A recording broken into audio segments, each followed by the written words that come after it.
Young Boys Inter 0-1, non è stata la partita con tanti gol che ci aspettavamo per poter continuare a scalare ancora di più questa classifica, bastava fare un gol in più e saremmo stati al quarto posto in classifica, ma comunque le occasioni ci sono state, l'Inter ha avuto tante occasioni per poter segnare più di un gol, ma ci portiamo a casa 3 punti da accogliere veramente con il sorriso, veramente con grandissima soddisfazione secondo me, perché sono 3 punti sudati, sofferti, è vero non è stata una prestazione brillante, ma io ripenso a quelle notti con lo Slavia Praga, con lo Shakhtar, con il PSV Eindhoven, di partite in cui con il massimo impegno, con i titolarissimi in campo, non si è riusciti comunque a vincere. Ecco, invece questa volta si è vinto in trasferta su un campo complicato non tanto per l'avversario quanto per il campo stesso, di cui tra poco parliamo, con tante assenze, tra l'altro, su cui bisogna fare anche un approfondimento a parte, e soprattutto è evidente che questa nuova Champions League sta creando dei problemi e sta riservando tantissime sorprese.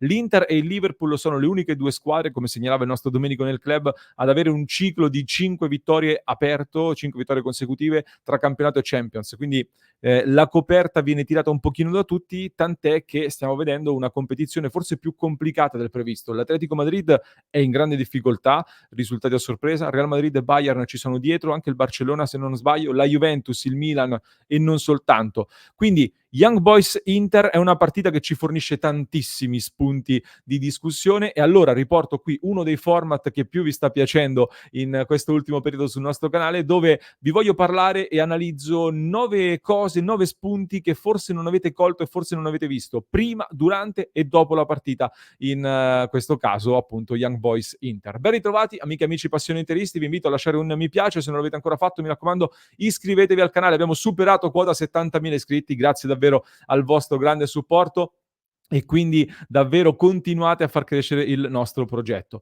Come sempre vi porto questi 9 spunti in ordine sparso, così come mi vengono, non c'è un ordine logico, ma come li ritengo un pochino interessanti e come mi vengono appunto. Primo punto il campo, allora bisogna parlarne perché lo confermano tutti, ne ho parlato con un collega che era allo stadio, che ha avuto modo di vederlo anche da vicino e ha parlato anche con l'allenatore dello Young Boys che ha lui stesso ammesso che quel campo crea delle difficoltà per cui loro in casa cercano di giocare anche su questo fattore qua. Infatti il campo è stato innaffiato tantissimo e hanno cercato di impostare la partita per poter sfruttare dei vantaggi che si sono visti intanto nel palleggio, nel pallone che si muoveva in una maniera più difficile da prevedere e loro riuscivano a leggere molto meglio le traiettorie, mi sembravano sempre in anticipo anche nelle letture delle posizioni, eccetera. Questo ha creato delle difficoltà, abbiamo dovuto prendere confidenza con questo campo, in più ci sono state anche delle sollecitazioni a livello di gambe e questo conferma un po' quello che Marotta aveva visto, secondo punto. Marotta purtroppo aveva ragione, prima della partita aveva espresso delle preoccupazioni sul campo in ottica possibili infortuni e hanno trovato riscontro queste preoccupazioni con lo stop di Carlos Augusto, che non sappiamo ancora ufficialmente che cosa ha riportato, siamo in attesa degli esami strumentali e quindi di saperne di più, però la sensazione è che sia un infortunio da 3 settimane, 4 settimane di stop, un infortunio importante che crea dei problemi, può creare anche un'opportunità, ne parleremo a parte magari di quella possibilità di vedere Palacios. Un anno fa di questi tempi l'infortunio di Pavard contribuì al decollo di Bissek, ecco per Palacios potrebbe essere una sliding door simile. Vediamo se effettivamente sarà così. Venendo sulla partita, una nota di merito va data all'avversario, lo Young Boys. Ricordiamoci sempre che la Champions League comunque vale anche soldi, anche un pareggio porta 700.000 euro circa, quindi per ogni squadra, anche se in grande difficoltà, cercare di fare un risultato è importantissimo. Poi arrivare anche una sola posizione in più in classifica vale più soldi ancora. Quindi lo Young Boys si presenta studiandoci molto bene, ci hanno studiato molto bene, hanno cambiato assetto per questa partita, io l'avevo studiato molto prima, ho visto una squadra difendersi diversamente, spesso a 5 per non avere inferiorità numerica nei duelli dietro e nei cambi campo. Se vi ricordate nella preview vi dicevo che quella poteva essere una chiave per metterli in difficoltà e loro giustamente in maniera preventiva hanno cambiato modo di difendere e siamo stati un pochino meno incisivi su quello. Hanno provato anche un pressing alto con 3 giocatori almeno che venivano ad attaccarci e crearci delle difficoltà schermandoci sulla prima costruzione. Chiaramente diciamo l'effetto negativo di questo è stata una spaccatura. La squadra era abbastanza spaccata in mezzo anche nel primo tempo e noi lì ne abbiamo approfittato poco. Perché? Perché c'è stato un problema anche in cabina di regia. Uno dei temi qua è su Barella lascio a voi il giudizio sulla prestazione di Barella. Io vi porto delle riflessioni su delle cose che potreste non aver visto. Sono andato ad analizzarmi i dati sul sito della UEFA e i dati fanno vedere che le trame di passaggio più frequenti sono state quelle tra Sommer, Pavard, De Vrij, Bissek e tra i difensori a vicenda. Cioè c'è stato tantissimo giro palla tra i tre difensori e il portiere. Secondo me il vero problema è stato qui, nel senso che Barella ha ancora oggi sicuramente delle problematiche lì nel ruolo di regista, deve migliorare, ha commesso degli errori nella gestione del pallone che non ti puoi aspettare in quella zona di campo lì così difficile, così delicata assolutamente. Però Barella si è sbattuto tanto, tant'è che l'UEFA lo ha votato anche come migliore in campo. Io non sono d'accordo su questo premio di migliore in campo, ma per me non ha fatto una partita così negativa come ho letto da tante parti. Ecco, il punto qual è?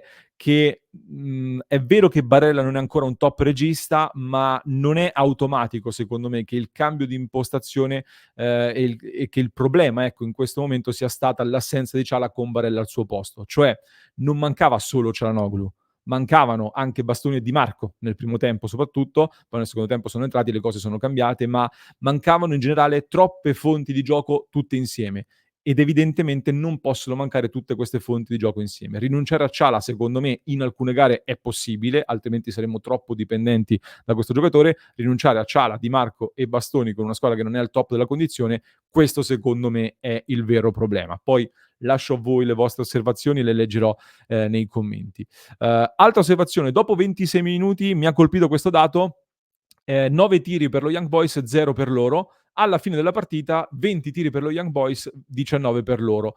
Si è chiuso con 0,92 di expected goal per lo Young Boys, 3,27 per l'Inter.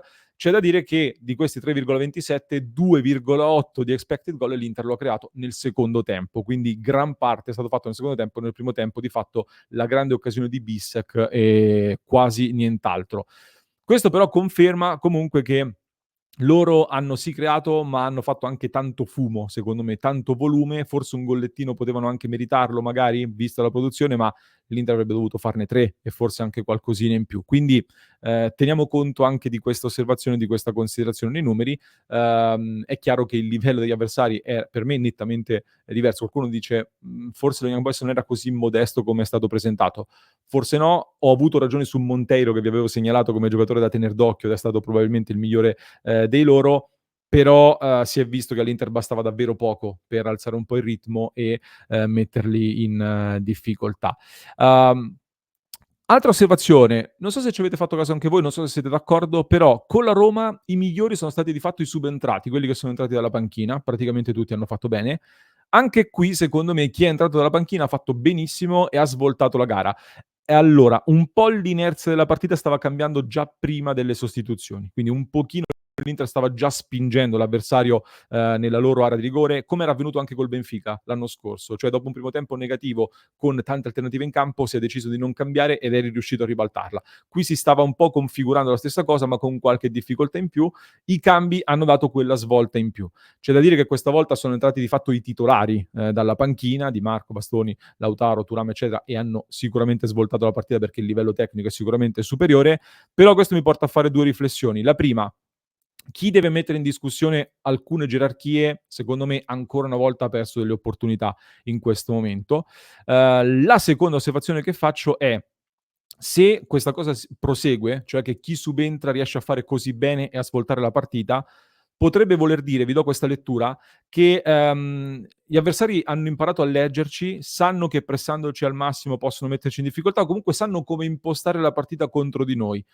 Però poi alla lunga l'Inter non avrà le due rose, ma dubito che ci siano squadre al mondo che possono permettersi di cambiare 11 giocatori e fare comunque lo stesso tipo di gioco. Però comunque è una rosa profonda e forte, perché con i subentrati riesci appunto a ribaltarla e riesci comunque ad avere una rosa profonda che ti permette di sbloccarla poi a gare in corso. Vi propongo questa chiave di lettura e, come detto, questi sono spunti che vogliono scatenare i vostri commenti per sapere anche voi che cosa ne pensate. Uh, Arrivo a parlarne adesso dell'arbitro, non ho voluto farlo a gare in corso, non ho voluto farlo a caldo perché poi nei commenti mi scrivete: "Ma non pensiamo all'arbitro, pensiamo al gioco". Abbiamo pensato al gioco, dell'arbitro però bisogna parlare. Il terzino secondo me, Ajam se non sbaglio, che era stato già ammonito, commette il fallo da rigore su Dumfries, va espulso. Per me quella è seconda ammonizione.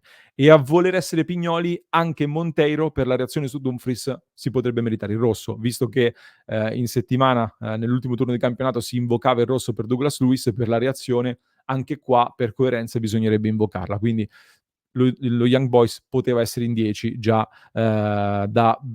comunque da un bel po' di minuti in questa partita. Un'altra cosa che potreste non aver visto, Inzaghi che va a consolare Arnautovic dopo il gol di Thuram. Inzaghi che dopo la partita, io mi sono chiesto: "Ma perché far tirare il rigore ad Arnautovic?" Inzaghi dice che il rigorista era Arnautovic o Taremi, quindi comunque era in lista per tirare il rigore Arnautovic, ma, io la domanda la lascio lo stesso e la pongo lo stesso perché, le statistiche prima di questa partita erano 20 rigori segnati da Arnautovic in carriera e soltanto 2 sbagliati, quindi un buon rigorista, ne avevamo già parlato.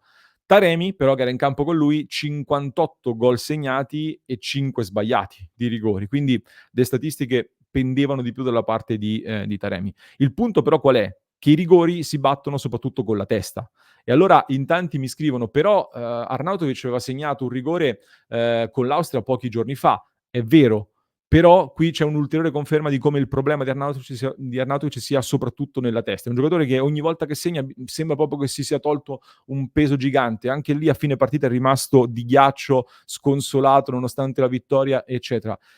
Sente troppo la pressione, ha un problema evidente. Con l'Austria è un altro giocatore perché è un altro contesto e il rigore lo segna.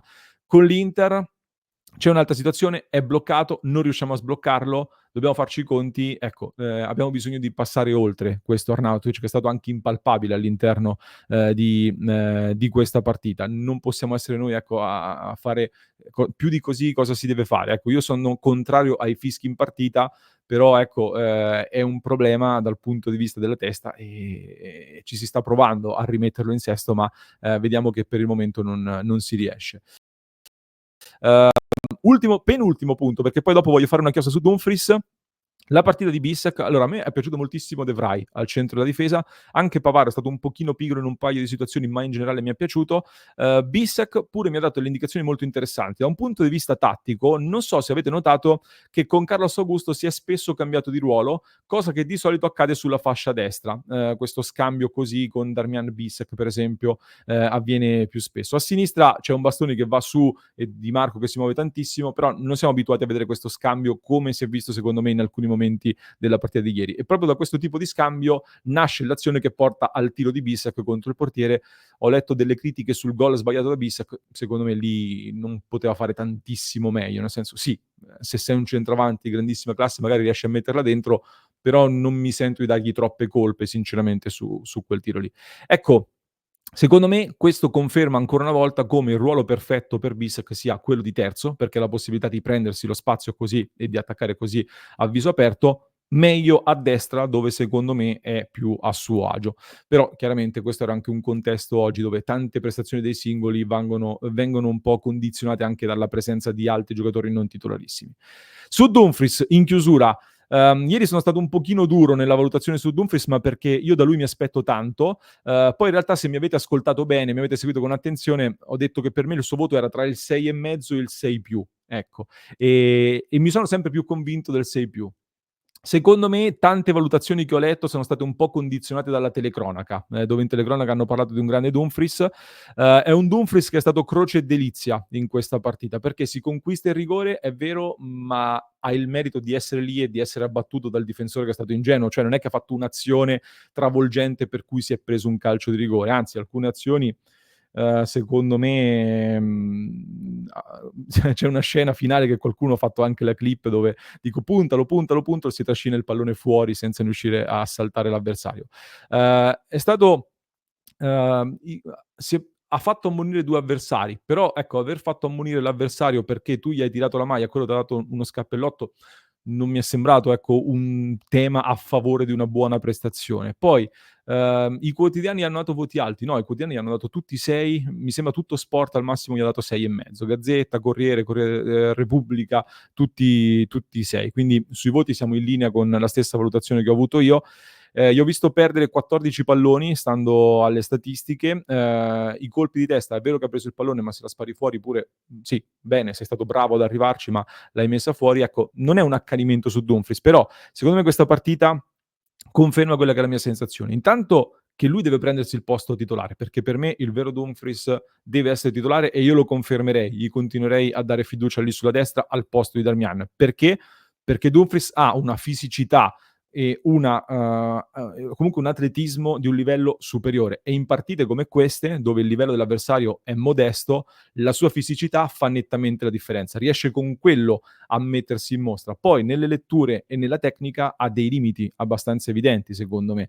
E questa è stata una prestazione che ha messo in mostra, secondo me, quanto di buono può fare e quelli che sono alcuni dei limiti su cui, secondo me, però può migliorare e può crescere, ma non perché sia giovane che deve crescere, ma perché con la testa può migliorarsi e può centrarsi meglio anche lui. Quindi la partita di Dumfries per me è da 6+, so che scatenerò tantissimi commenti, ma questa è la mia opinione e quindi ognuno è libero di esprimere la sua, e vi aspetto educatamente qui sotto nei commenti. E niente, chiudo qua le mie osservazioni su questa partita, fatemi sapere se siete d'accordo. Marcus Thuram intanto sta diventando sempre più centravanti, come vi avevo fatto vedere nel mio contenuto di inizio campionato con le statistiche. Vi aspetto nel club di Passione Inter su www.passioneinter.club, dove la discussione si sta animando tantissimo in queste ore, quindi www.passioneinter.club, con la nostra nuova homepage rinnovata, i nuovi benefit, i nuovi vantaggi per chi si abbona al club di Passione Inter. Fateci un salto, date un'occhiata, mentre vi lascio in descrizione un nuovo approfondimento per chi ci ascolta in podcast, mentre per chi ci segue su YouTube vi basta cliccare qui.